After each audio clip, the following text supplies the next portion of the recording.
ਅੱਜ ਦੀਆਂ ਖਬਰਾਂ ਵੱਲ ਚੱਲੀਏ ਤੇ ਪ੍ਰੈਜ਼ੀਡੈਂਟ ਡੋਨਲਡ ਟਰੰਪ ਹੋਣਾ ਨੇ ਜਿਹੜੀ ਆਪਾਂ ਸਵੇਰੇ ਡਿਸਕਸ ਕੀਤਾ ਸੀ ਵੀ ਇੱਕ ਈਮੇਲ ਜੋ ਫੈਡਰਲ EMPLOYEES ਹੈਗੇ 2.3 ਮਿਲੀਅਨ ਉਹਨਾਂ ਨੂੰ ਜਿਹੜੀ ਪਾਈ ਹੈਗੀ ਆ ਵੀ ਤੁਸੀਂ 6 ਫਰਵਰੀ ਤੋਂ ਪਹਿਲਾਂ ਪਹਿਲਾਂ ਦੱਸ ਦਿਓ ਵੀ ਤੁਸੀਂ ਕੁਇਟ ਕਰਨਾ ਚਾਹੁੰਦੇ ਆ ਜਾਂ ਜੌਬ ਦੇ ਉੱਤੇ ਰਹਿਣਾ ਚਾਹੁੰਦੇ ਹੈਗੇ ਆ। ਉਸ ਸੰਬੰਧ ਦੇ ਵਿੱਚ ਹੁਣ ਜੋ ਯੂਨੀਅਨਸ ਹੈਗੀ ਆ ਫੈਡਰਲ EMPLOYEES ਦੀ ਤੇ ਜੋ ਵਕੀਲ ਹੈਗੇ ਆ ਉਹ ਕਹਿੰਦੇ ਵੀ ਕਿਸੇ ਨੂੰ ਵੀ ਕੁਇਟ ਨਹੀਂ ਕਰਨਾ ਚਾਹੀਦਾ ਹੈਗਾ।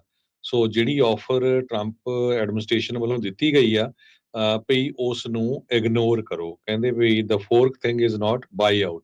ਜਿਮ ਆਈਜ਼ਨਮੈਨ ਪਾਰਟਨਰ ਹੈਗੇ ਵਿਦ ਅਲਟਨ ਲਾ ਗਰੁੱਪ ਜੋ ਫੈਡਰਲ EMPLOYEES ਨੂੰ ਰਿਪਰੈਜ਼ੈਂਟ ਕਰਦੇ ਹੈਗੇ ਆ, referring to fork in the road ਕਰਕੇ ਜੋ ਇਹਨਾਂ ਨੇ ਈਮੇਲ ਸੈਂਡ ਕੀਤੀ ਸੀਗੀ। ਉਸ ਵਿੱਚ ਇਹ ਕਿਹਾ ਸੀ ਵੀ ਜੇ ਤੁਸੀਂ ਰਿਜ਼ਾਈਨ ਕਰੋਗੇ ਸਤੰਬਰ ਤੱਕ ਤੁਹਾਨੂੰ ਤਨਖਾਹ ਮਿਲੂਗੀ, ਸਤੰਬਰ 30 ਤੱਕ। ਜੇ ਨਹੀਂ ਕਰਦੇ ਤੇ ਤੁਹਾਡੀ ਡਿਪਾਰਟਮੈਂਟ ਜਿਹੜੀ ਆ ਉਹ ਖਤਮ ਹੋ ਸਕਦੀ ਤੇ ਤੁਹਾਡੀ ਜੌਬ ਜਿਹੜੀ ਆ ਉਹ ਇਮੀਡੀਏਟਲੀ ਜਾ ਸਕਦੀ ਹੈਗੀ ਆ। ਬਹੁਤ ਸਾਰੇ EMPLOYEE ਤਾਂ ਇਹ ਵੀ ਸੋਚ ਰਹੇ ਵੀ ਇਹ ਈਮੇਲ ਰੀਅਲ ਵੀ ਆ ਜਾਂ ਇਹ ਨਕਲੀ ਹੈਗੀ ਆ। ਤੇ IFPTE ਜੋ 30,000 ਦੇ ਕਰੀਬ ਫੈਡਰਲ EMPLOYEES ਨੂੰ ਰਿਪਰੈਜ਼ੈਂਟ ਕਰਦੀ ਆ, ਜੋ ਨਾਸਾ ਤੇ ਕੰਮ ਕਰਦੇ ਆ, army corpus of engineer, department of defence, department of justice, ਉਹਨਾਂ ਨੇ ਇਹ ਕਿਹਾ ਵੀ ਅਸੀਂ ਇਸ ਨੂੰ ਫਾਈਟ ਕਰਾਂਗੇ। ਜੀ ਬਿਲਕੁਲ। ਜਿਹੜੇ ਕੈਲੀਫੋਰਨੀਆ ਨਹੀਂ ਇਕੱਲਾ ਅਮਰੀਕਾ ਦਾ ਜਿਹੜਾ ਫੈਡਰਲ ਤੌਰ ਦੇ ਉੱਤੇ ਜਿਹੜਾ ਇਹ ਰੂਲ ਕਹਿੰਦਾ ਆ ਵੀ ਤੁਸੀਂ ਕਿਸੇ ਨੂੰ ਕੋਰਸ ਨਹੀਂ ਕਰ ਸਕਦੇ ਨੌਕਰੀ ਜਿਹੜਾ ਉਹ ਛੱਡਣ ਦੇ ਲਈ। ਉਹ ਜੇ ਦੇਖਿਆ ਜਾਵੇ ਤਾਂ ਸਰਕਾਰ ਦੇ ਕੋਲ ਪੈਸੇ ਮਾਰਚ ਤੱਕ ਆ, ਇਹ ਸਤੰਬਰ ਤੱਕ ਆਖੀ ਜਾਂਦੇ ਆ। ਉਹਦੇ ਈਮੇਲ ਦੇ ਵਿੱਚ ਤੇ ਜਿਹੜਾ ਮੈਮੋ ਦੇ ਵਿੱਚ ਇਹ ਵੀ ਲਿਖਿਆ ਆ ਵੀ ਤੁਹਾਨੂੰ ਸਤੰਬਰ ਤੱਕ ਕੰਮ ਵੀ ਕਰਨਾ ਪੈਣਾ ਆ। ਸੋ ਇਹ ਜਿਹੜਾ ਸੈਵਰੈਂਸ ਪੈਕੇਜ ਤੇ ਉਹ ਸਾਰੀਆਂ ਚੀਜ਼ਾਂ ਪੂਰੀਆਂ ਧੋਖੇ ਦੇ ਵਿੱਚ ਰੱਖ ਕੇ ਜਾਂ ਕਹਿ ਲਓ ਵੀ ਪਰਦੇ ਪਿੱਛੇ ਕਈ ਕੁਛ ਜਿਹੜਾ ਉਹਨਾਂ ਨੇ ਰੱਖਿਆ ਹੋਇਆ ਸੀਗਾ। ਸੋ ਇਹ ਇੰਨਾ ਸੌਖਾ ਸ਼ਾਇਦ ਨਹੀਂ ਹੋਊਗਾ ਜਿੰਨਾ ਟਰੰਪ ਹੁਣੀ ਸੋਚ ਰਹੇ ਵੀ ਸ਼ਾਰਪੀ ਦੇ ਨਾਲ ਸਾਈਨ ਕਰਕੇ ਐਗਜ਼ੈਕਟਿਵ ਆਰਡਰ ਦੇ ਉੱਤੇ ਜਾਂ ਮੈਮੋ ਜਾਰੀ ਕਰਕੇ ਕਰ ਦੇਣਗੇ। ਸੋ ਪੁਸ਼ਬੈਕ ਦਾ ਜਿਹੜਾ ਉਹਨਾਂ ਨੂੰ ਸਾਹਮਣਾ ਇਸ ਟਾਈਮ ਕਰਨਾ ਪੈ ਰਿਹਾ ਆ। ਉਧਰ ਕੱਲ ਜਿਹੜੀ ਪਾਵਰ ਗ੍ਰੈਬ ਦੀ ਕੋਸ਼ਿਸ਼ ਕੀਤੀ ਟਰੰਪ ਹੋਣਾ ਨੇ ਵੀ ਕਾਂਗਰਸ ਦੇ ਉੱਤੋਂ ਦੀ ਜਾ ਕੇ ਫੈਡਰਲ ਪਰਸ ਨੂੰ ਜਾਂ ਫੈਡਰਲ ਵਾਲਟ ਦੇ ਉੱਤੇ ਆਪਣਾ ਕੰਟਰੋਲ ਜਤਾਉਣ ਦੇ ਲਈ ਉਸ ਮੈਮੋ ਨੂੰ ਉਹਨਾਂ ਨੇ ਰਿਸੈਂਡ ਕਰ ਲਿਆ, ਉਹਨਾਂ ਨੂੰ ਵਾਪਸ ਕਰ ਲਿਆ, ਲੈ ਲਿਆ ਆ, ਜਿਸ ਦੇ ਵਿੱਚ ਫੈਡਰਲ ਗ੍ਰਾਂਟਸ ਤੇ ਲੋਨਸ ਤੇ ਉਹਨਾਂ ਪ੍ਰੋਗਰਾਮਸ ਦੀ ਜਿਹੜੀ ਰਾਸ਼ੀ ਇਹਨਾਂ ਨੇ ਰੋਕਣ ਦੀ ਗੱਲ ਆਖੀ ਸੀਗੀ। ਸੋ ਕਹਿੰਦੇ ਵੀ ਓਬਵੀਅਸਲੀ ਉਸ ਦੇ ਜਿਹੜੇ ਵਿਰੋਧੀ ਉਹਨਾਂ ਨੇ ਕਿਹਾ ਵੀ ਕਨਸਟੀਟਿਊਸ਼ਨਲ ਇਸ ਦੇ ਨਾਲ ਕ੍ਰਾਈਸਿਸ ਬਣ ਜਾਊਗਾ।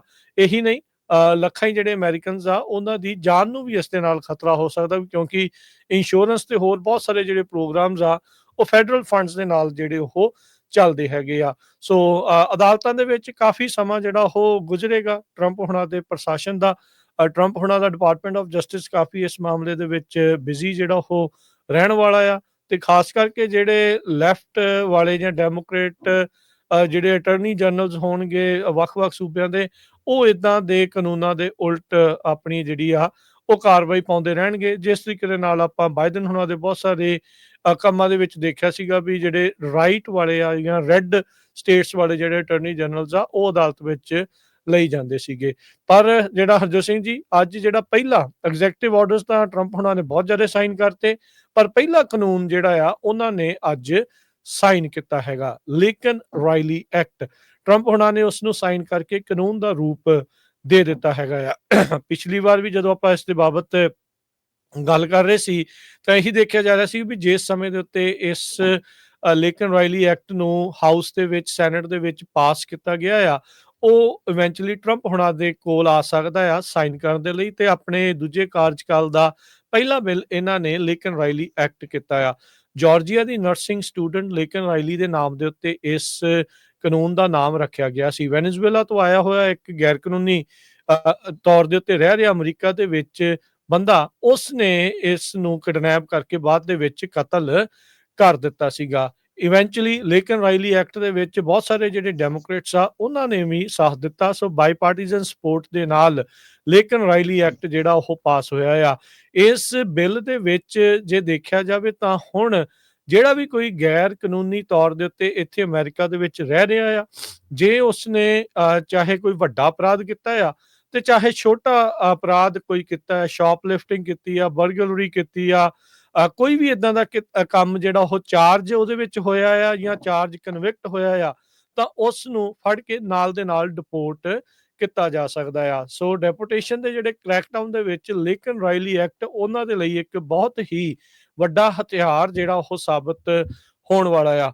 ਬਹੁਤ ਸਾਰੇ ਜਿਹੜੇ ਲੋਕ ਇਹ ਸੋਚਦੇ ਸੀਗੇ ਵੀ ਜਿਹੜੇ ਅਮਰੀਕਾ ਦੇ ਵਿੱਚ ਜੇ ਮੰਨ ਲਓ ਤੁਸੀਂ ਗੈਰ ਕਾਨੂੰਨੀ ਢੰਗ ਦੇ ਨਾਲ ਆਏ ਵੀ ਆ, ਤੁਸੀਂ ਕੋਈ ਕ੍ਰਿਮੀਨਲ ਐਕਟੀਵਿਟੀ ਦੇ ਵਿੱਚ ਨਹੀਂ ਵੀ ਹਿੱਸਾ ਲਿਆ, ਪਰ ਚਾਹੇ ਗਾਹੇ-ਬਗਾਹੇ ਗਲਤੀ ਦੇ ਨਾਲ ਵੀ ਤੁਹਾਡੇ ਉੱਤੇ ਏਦਾਂ ਦਾ ਕੋਈ ਚਾਰਜਿਸ ਲੱਗਾ ਸੀ, ਤਾਂ ਤੁਹਾਡੇ ਲਈ ਡੈਪੂਟੇਸ਼ਨ ਦੇ ਲਈ ਉਹਨਾਂ ਨੇ ਸਰਕਾਰ ਨੇ ਜਿਹੜਾ ਉਹ ਰਾਹ ਖੋਲ੍ਹ ਲਿਆ ਹੈਗਾ ਆ। ਸੋ ਲਿੰਕਨ ਰਾਇਲੀ ਐਕਟ 22 ਸਾਲਾਂ ਦੀ ਯੂਨੀਵਰਸਿਟੀ ਦੀ ਸਟੂਡੈਂਟ ਦੇ ਨਾਮ ਦੇ ਉੱਤੇ ਬਣਿਆ ਐਕਟ ਨੂੰ ਅੱਜ ਪ੍ਰੈਜ਼ੀਡੈਂਟ ਟਰੰਪ ਆ, ਉਹਨਾਂ ਨੇ ਕੈਮਰਿਆਂ ਦੀ ਚਕਾਚੌਂਧ ਦੇ ਵਿੱਚ ਸਾਈਨ ਕਰ ਦਿੱਤਾ ਆ। ਪਹਿਲਾ ਕਾਨੂੰਨ ਉਹ ਬਣ ਚੁੱਕਾ ਆ।